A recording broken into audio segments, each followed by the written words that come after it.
Why there's not been a response in terms of the current crisis in Sudan is because the United States, the United Kingdom, and Europe has made a calculated decision. It's not a forgotten crisis, it's a willfully ignored one.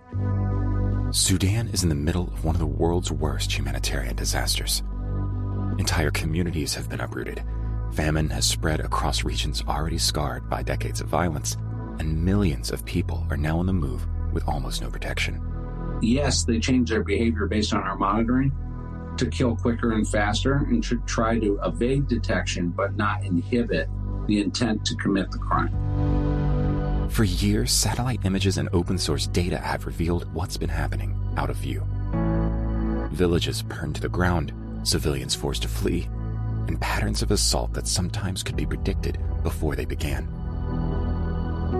Much of that work has been led by Nathaniel Raymond and his team, whose findings later informed the U.S. government's genocide determination in Sudan. The conflict has now entered a new and even deadlier phase.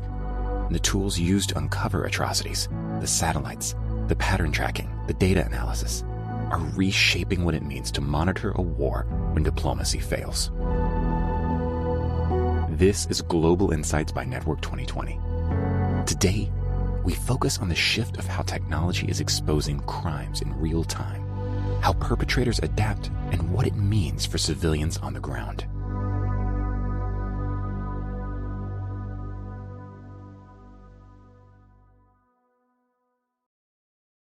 Today we're joined by Nathaniel Raymond, Executive Director of the Humanitarian Research Lab at Yale University's School of Public Health, and a pioneer in using satellites and open source intelligence to document war crimes.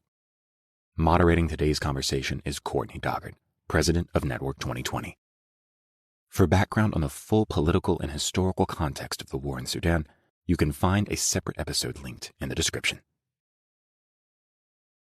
I just wanted to start where I usually start, which is with a little bit of a scene setter. In this case, it's both what you've seen happening on the ground in Sudan, as well as the role that technology is playing, and so how that ties in. So I know it's hard to capture everything that's happening, but if you wouldn't mind just giving us a little bit of a primer, please. So our team's involvement in Sudan, a little less than 15 years, and it begins in a very weird way. So in 2005, I was deployed with Oxfam America to Hurricane Katrina. And so this whole thing starts in Mississippi. And I observed that there was an immense racial disparity in the quality of response in the first 48 hours in Biloxi, Mississippi, in terms of those affected by Hurricane Katrina. We were down on Division Street in an African-American neighborhood on the peninsula. And what happened is the water basically went over the peninsula, the blanket, and it was the main epicenter of casualties in Mississippi when Katrina hit. And we were down there in this neighborhood where you had not had any FEMA assessment 3 days out. You had not had MEMA, Mississippi Emergency Management Agency, down there. And you basically had people from the lowest economic classes of Biloxi really in significant dire straits. We had the first outbreak on American soil that I know of in the 21st century of symptoms consistent with cholera.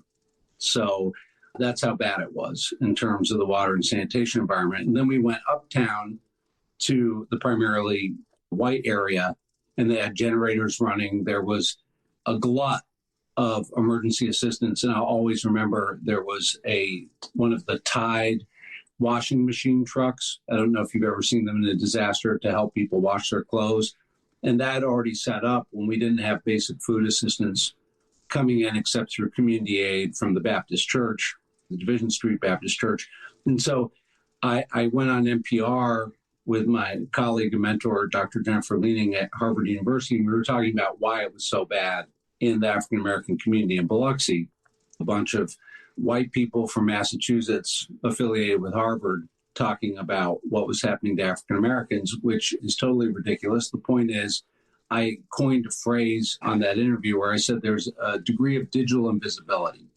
What I noticed that was different in the wealthier, wider neighborhood is not just that they were focused on by local officials, they had cell phones. And so I wrote a memo about this at the request of a friend of mine who worked for Google to think about ways in which Google could try to mitigate digital disparities in disaster across populations using Google data and technology. One of those things was what would become Google Earth, which was in its inception at that point. It was one of the first sort of think piece memos within Google to think about a COP, a common operational picture for disaster responders, to look at where there was a large amount of data, but also where there was data deserts that would help us locate data deserts to try to fill those gaps through alternate technologies. And so I wrote that memo in 2005. It went nowhere. And for 5 years, I heard nothing from Google. And one day I got a call from a friend of mine named Jonathan, who said he was sitting in a hotel room eating a margarita pizza with his new friend named George. And I heard this voice in the background that sounded awfully familiar because George was George Clooney. And he was having pizza with George Clooney. George Clooney had read the memo and wanted me to build what was in that memo to monitor the secession of South Sudan from Sudan and 3 what was called the contested areas, Abyei, South Kordofan, and Blue Nile, and to try to see if using the CONOPS, the concept of operations, and I'm speaking Francisco's, which if the concept of operations in that could be basically adapted to Sudan as an early warning system using commercial satellite imagery, then from Digital Globe, which would later become Maxar, and then a couple of weeks ago become Vantner Technologies. And so you have to understand at that moment in which George Clooney literally gave me a check. So this is the funniest part of the story. I was at Physicians for Human Rights at that point, leading investigation into U.S. detainee abuse as part of the war on terror in the black sites, Abu Ghraib, et cetera. And I felt very uncomfortable about a non-governmental organization being able to adequately steward several million, what ended up being $16 million of gift-in-kind satellite imagery, high-resolution satellite imagery. And so I thought we should be at a university. So I went to see my friend Charlie Clements, who was director of the Carr Center then. We would have lunch pretty regularly, Charlie and I, at the same Vietnamese place in Harvard Square. And the fact we were eating Vietnamese pho, it becomes very important in a second. And so we're sitting there and having pho, and I said, I think we should put this at Harvard. Do you think you can help me? And he said, do you have the money? And I literally took the check out and slid it across the table, and he's holding the check from George Clooney. And the best one-liner ever, he pauses and says, takes the check, puts it in his pocket, and says, I've got lunch. And so he bought lunch, and I bought a lab at Harvard University by giving him the check. And so he took it to Harvard Kennedy School, and we were supposed to be at the Carr Center for Human Rights at Kennedy School until we started to set up the imagery processing systems on Boxing Day, the night of the day after Christmas of 2010, because we had to be ready for the secession of South Sudan in January. And we had to stand up the first civilian high-resolution intelligence grade, basically intelligence service in 6 weeks. We had no personnel, and we had no systems. And so the reason we ended up at the Harvard School of Public Health was because of electrical outlets. We realized that they didn't have the wiring in the floor we were put in at the Kennedy School to accommodate what was, again, speaking Francisco's language, TIFF files, which is back then we didn't have streaming imagery download. We had to download whole images, which would sometimes take hours of download. And so we needed to have high processing computers and computers with the image chips that would allow us to exploit the imagery. And we couldn't accommodate it on the Wi-Fi system, the power outlets at Kennedy School. And so 3 blocks over on Story Street was the Harvard Humanitarian Initiative, and they offered to put us there because they had better wiring. And so we literally ended up getting our employment transferred within a 48-hour period. And we were being paid by a temp agency in downtown Boston. That's how it was done. So we were as temporary secretarial employees, administrative assistants. But in fact, we were spying on Omar Bashir and the Sudan Armed Forces. And so that's how it started. And so the core of the team we have now at the Humanitarian Research Lab came out of Satellite Sentinel Project. A lot of what I'm going to talk about tonight, we first started seeing 14 and a half years ago, or almost 15 years ago, really working with George Clooney on trying to raise awareness about what was happening in the three contested areas. And it was started thinking that the problem was going to be technology. But the problem at the end of the day, and this is probably the most important thing I'm going to say all night, we thought we had a technology problem. And as with most technology problems, it turns out it was a political problem, an ethical problem, and a methodological problem that usually actually had everything to do with anthropology. What we realized is that there was a lack of ethical standards for what you show and what you don't show. How do you know you're in non-permissive conflict environments with very high-resolution ISR, intelligence sensor reconnaissance? How do you know that you're not magnifying threats to vulnerable populations? The other issue is OOI, observable object indicators. What do you need to see to predict an attack? And a lot of what we went in with, we realized there was massive gaps in terms of what would be in the intelligence community referred to as tradecraft on assessing threats to civilians in a specific contextual environment. So that's where anthropology comes in. And what we realized, so I'll give you 3 examples and I'll shut up, of basically what we started to see as those methodological gaps around anthropologically correct observable object indicators. And the first one, the big one, was tukels. Does anyone know what a tukel is? Is that the huts? It's huts.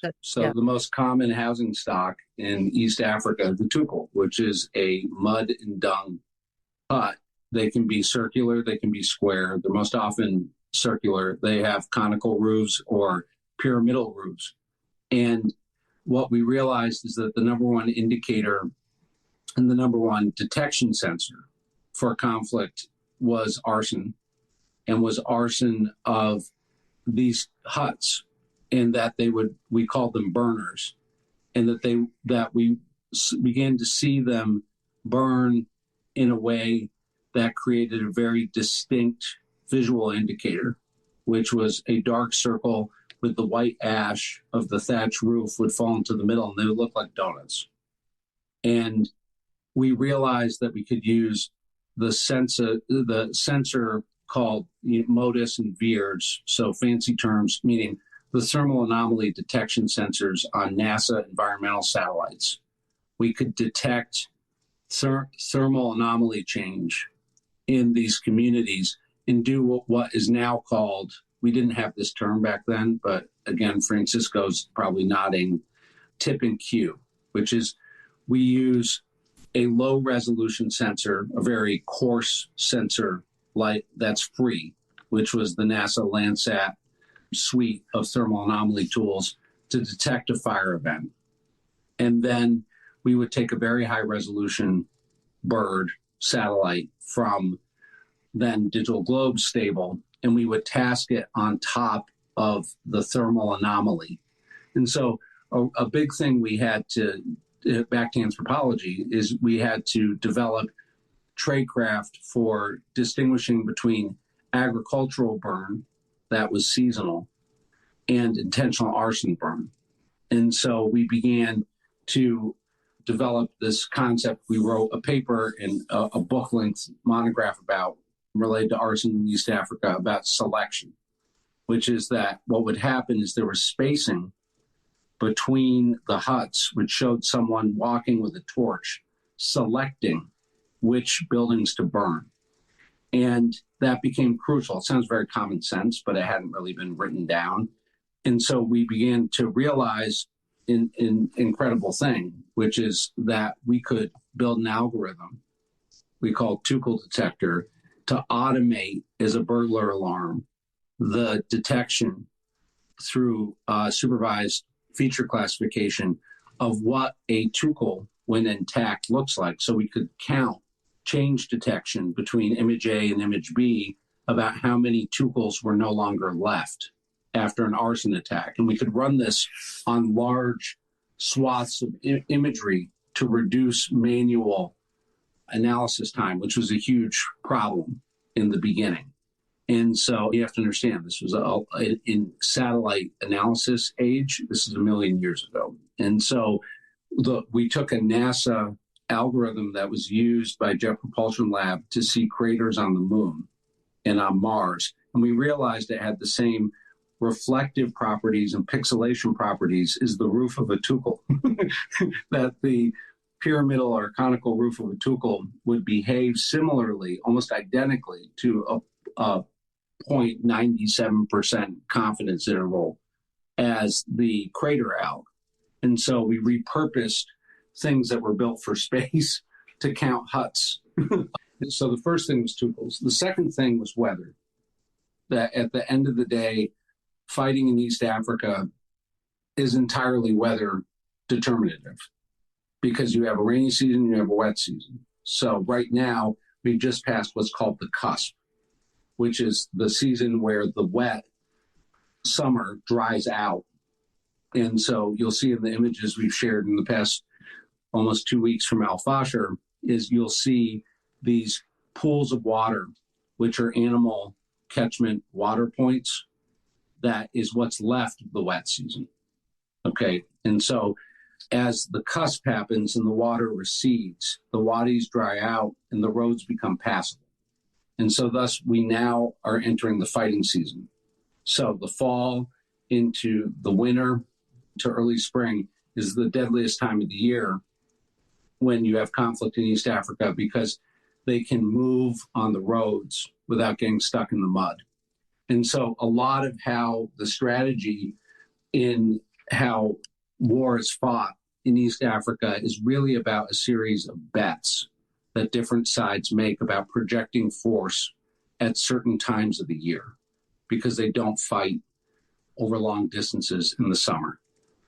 And so what we learned is that the Sudan Armed Forces created a tell because of the weather, which is they wanted to use tanks. You can't use tanks in the wet season on mud. So you have to build asphalt roads that have a lip on the side so the water runs off with grading. So you can run a tank on it or an armored vehicle, an APC, without ripping up the mud and getting stuck, or run a heavy equipment transport. And so we began to track the intent. And this is how we got to prediction. So the Tuchel allows us to see where conflict is occurring through a cheap thermal sensor that allows us to conserve the very expensive, very high resolution tasking. The road construction allowed us to see where they intended to project heavy armor and mechanized infantry. And in so doing, they started to build roads, which were traditionally used to carry oil trucks from the oil fields.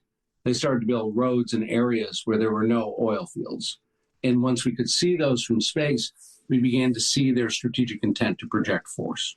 So then the third thing is, if we think in terms of U.S. intelligence, a lot of what U.S. intelligence was doing in the global war on terror is what I call gun site analysis, kill chain targeting to hit a suspected terrorist with a Hellfire missile in, say, Waziristan, right? That requires a certain type of POL, which is pattern of life analysis of the target. But what if your POL here is the pattern of life of displaced populations? How do you begin to develop a typing guide or typing rubric for how people running for their lives appear in a culturally and geographically contextual way that allows you to, you're not trying to kill them, you're trying to detect where they came from, where they're going, and why. And so there's a lot I can say about that, but I can boil it down to one very sort of, diamond bullet level example, which is tarps.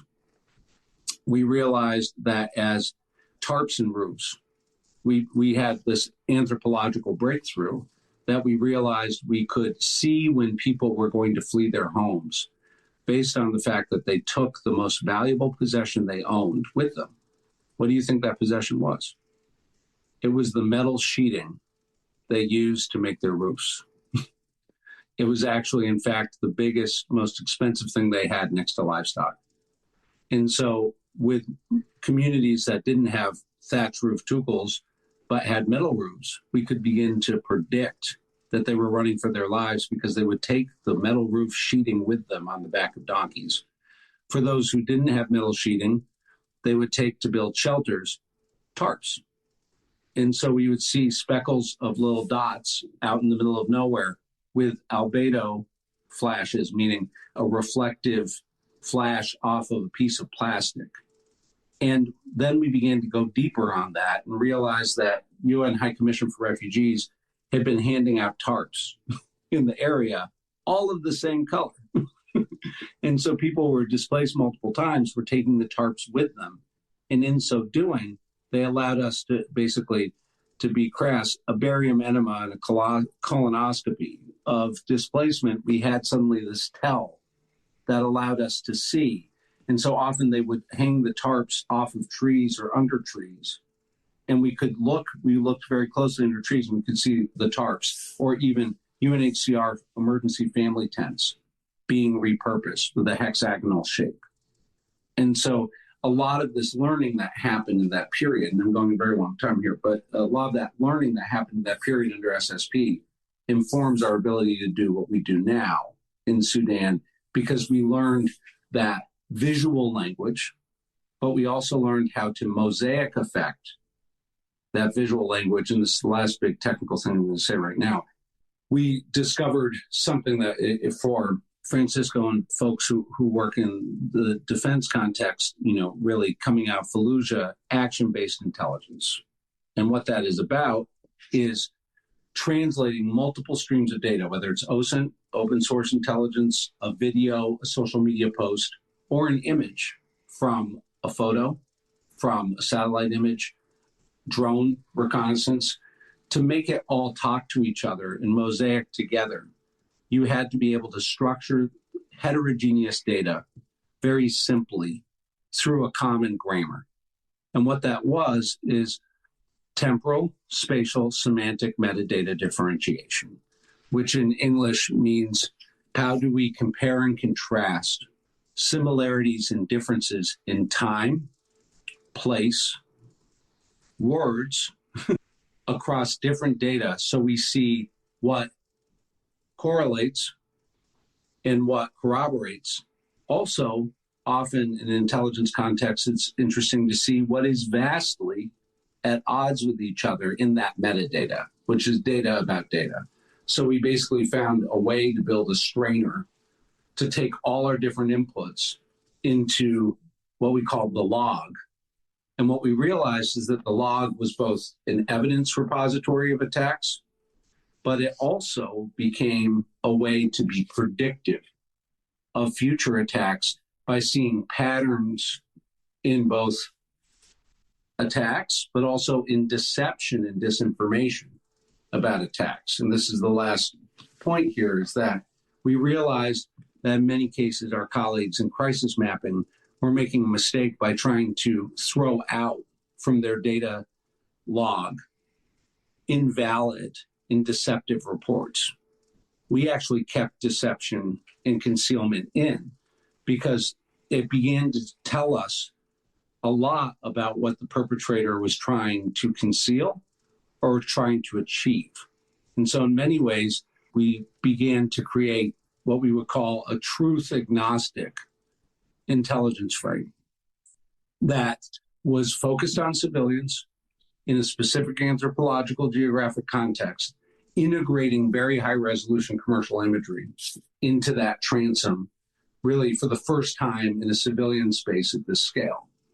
And so I'll turn it back to you, Courtney, but it was because of that experience that the U.S. State Department tapped us when civil war broke out in 2023 to lead a special task force in support of the State Department to monitor the first phase of the civil war that's going on in Sudan between the Rapid Support Forces and Sudan Armed Forces as part of the negotiation led by the Saudi government and the U.S. government, the negotiation called the Jeddah process. And so we were an intelligence support capability to the Jeddah process that today, a ceasefire, I don't know if it's real, but a ceasefire was supposedly announced between RSF and SAF.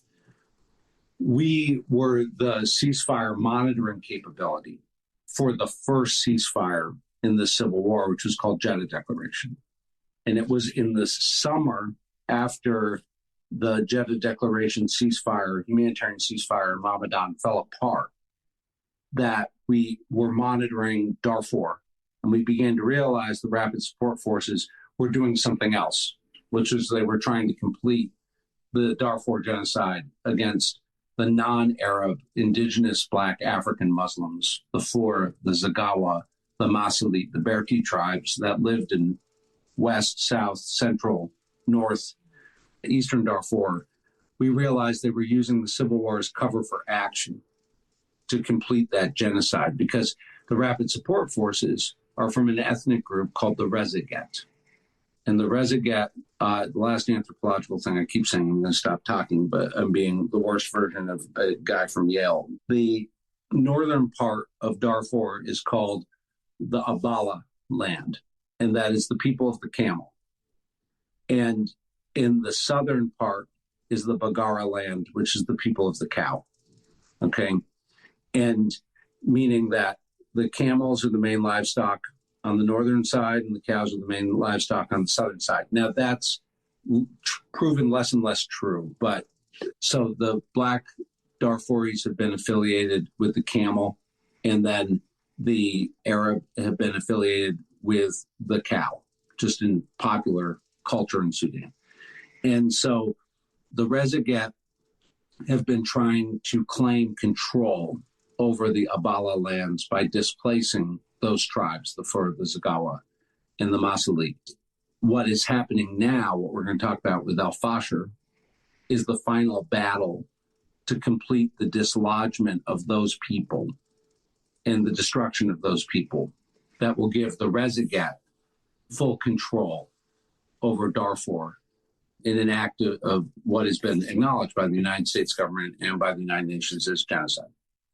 And so we will talk more in a little bit about the nightmare that we hopped into politically because we started to tell the truth inside the U.S. government. In July 2023, we warned that Al-Fashir would fall under siege at sometime in the dry season of 23-24, which it did. Thank you. That was an amazing introduction. I'd love to just come forward and pick up on a few threads, including what's happening now, and connect that with the surveillance that you're doing. So kind of a two-part question. So with the rise of advanced surveillance, you've noted that the world has become significantly less anonymous for war criminals. So one, what is the current humanitarian situation? You alluded to Al-Fashir, and I think that that's probably what's on everybody's minds. And do you think that this growing visibility is impacting the behavior of those who are carrying out violence? Excellent question. So the current humanitarian situation is that Sudan, before Gaza, during Gaza, and now in the ceasefire asterisk ? Period with Gaza, is the largest displacement crisis in the world. Okay. So about 19 million people. So the population of metropolitan New York and the Triborough area has been displaced in Sudan. And the food security situation.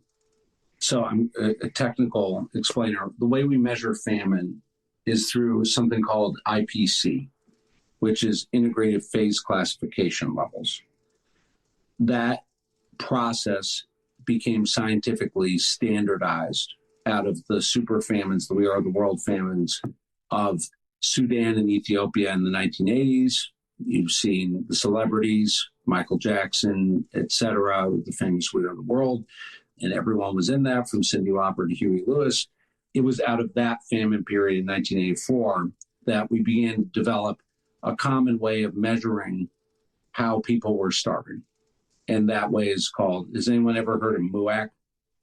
MUAC stands for mid-upper arm circumference. And so the way we traditionally measure famine is through measuring the upper arm, primarily of neonates and children, because they starve quicker and more catastrophically than adults, to detect wasting in the muscle mass.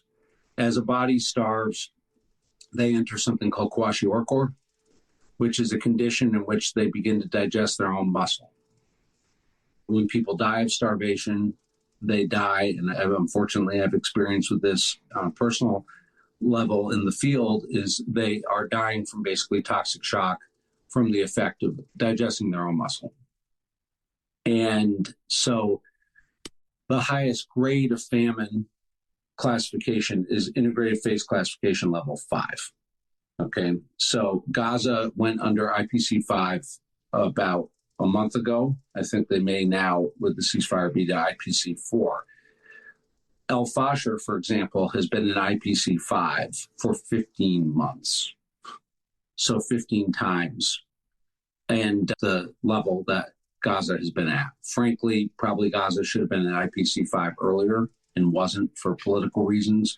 But the point is in Sudan right now has the most areas under IPC 5 of any place in the world. So highest level of famine, with the lowest MUAC score and weight to height ratio of children.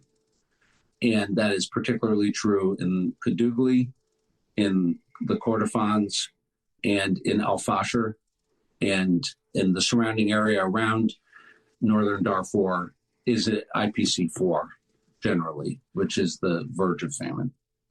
And so the key takeaways on the humanitarian situation in Sudan: largest displacement crisis in the world, largest food security crisis in the world.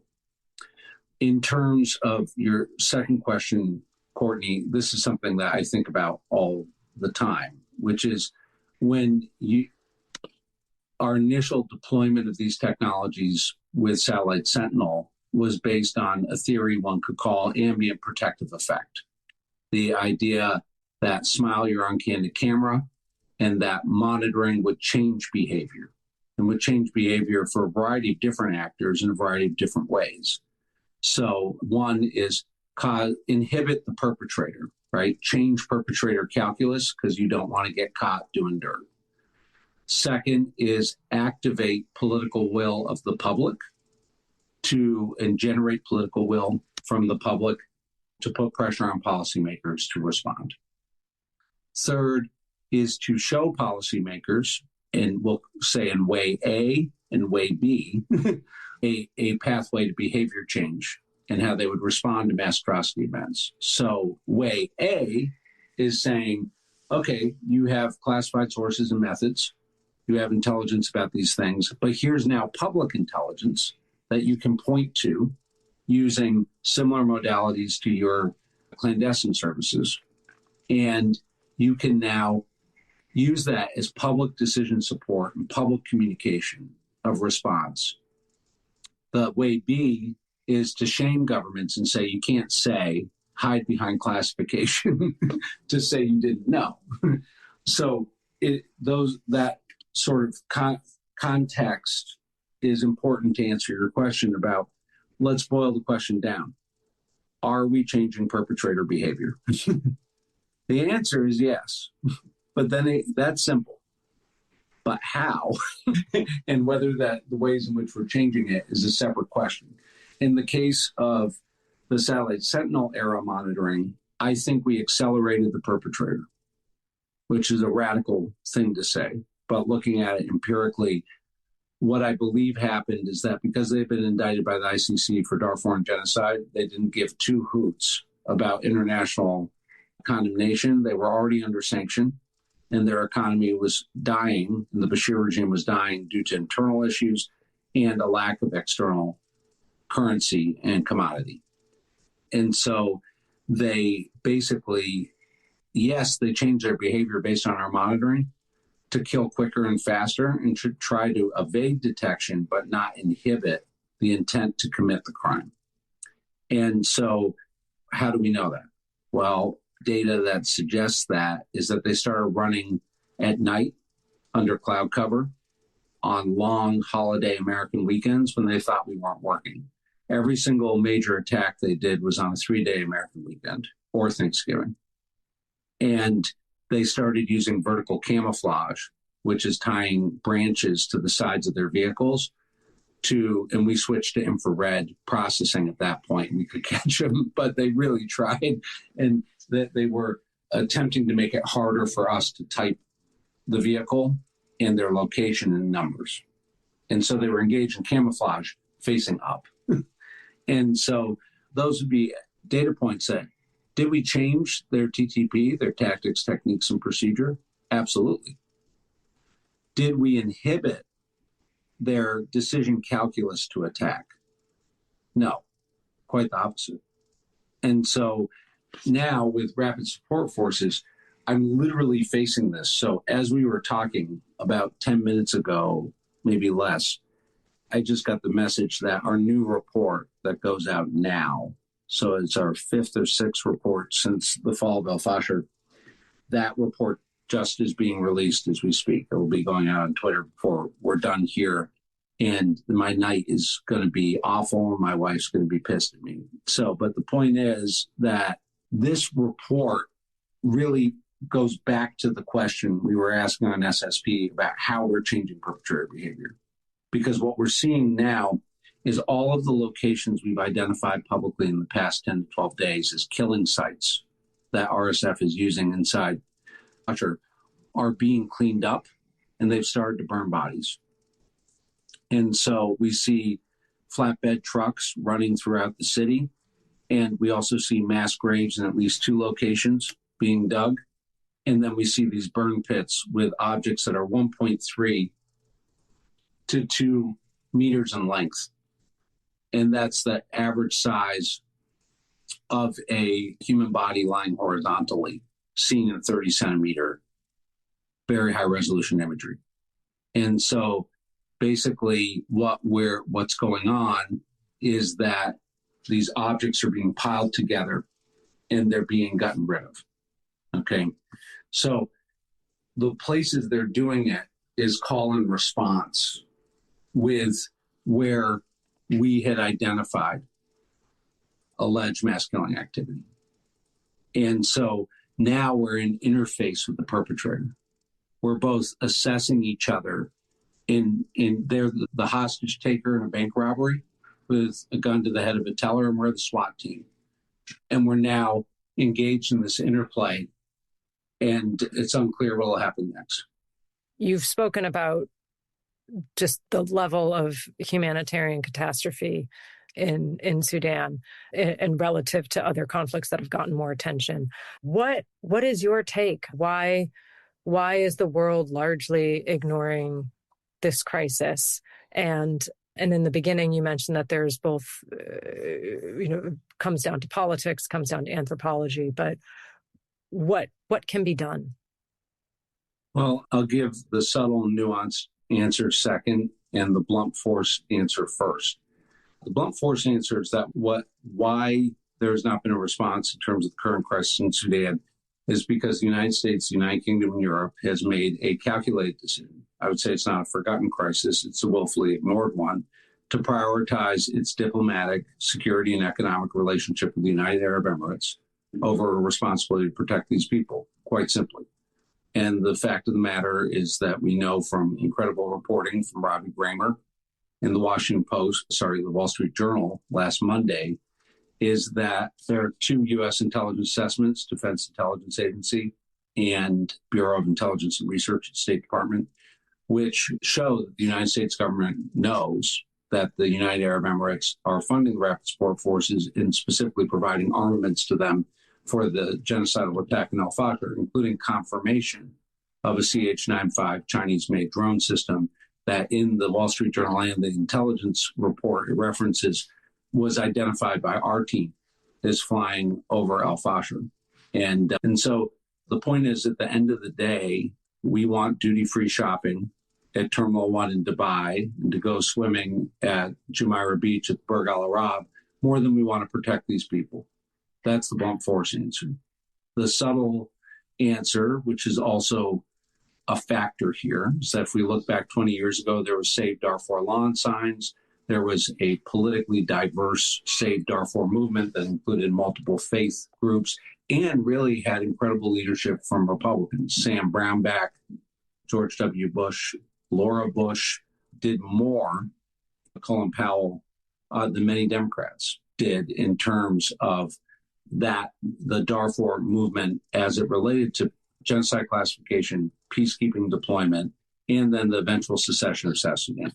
All of that really hinged on Republican-led efforts, in many cases pushed by American evangelical community that was deeply engaged.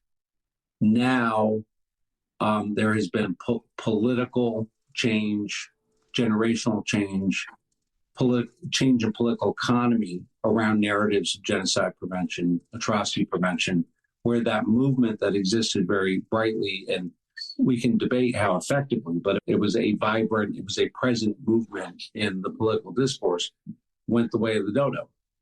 And I think there's a bias to say, well, Gaza sucked all the air out of the room. And that is a factor that has to be discussed. But no one cared about Sudan before Gaza. It was going, it's like the only thing we knew when Gaza happened is that it would get a lot harder. Not that somehow it was easy, except for, And so the point is, I also think we have to talk honestly about the racist trope of, well, these are Africans and these are what Africans do. In the past 14 days, I've lost many friends and colleagues and family members of my team members. And it enrages me to no end, the type of dehumanization in the hopelessness and the apathy that comes with saying, well, that's just what they do. But in Ukraine, we don't talk like that. We don't talk like that in other contexts. And the people who have passed in al-Fasher, they were fathers and mothers, brothers and sisters. They were healthcare workers. They were humanitarian aid workers. They were teachers. They were people who loved their community and loved their families. At the end of the day, that's the only thing that matters. Thank you, Nathaniel, for those words and for the work that you're doing. It's incredibly important. Thank you for joining us on this episode of Global Insights. You can subscribe to Global Insights on Apple Podcasts, Spotify, or wherever you get your audio. For more analysis, events, and ways to connect with our community, visit us at network2020.org. See you next time.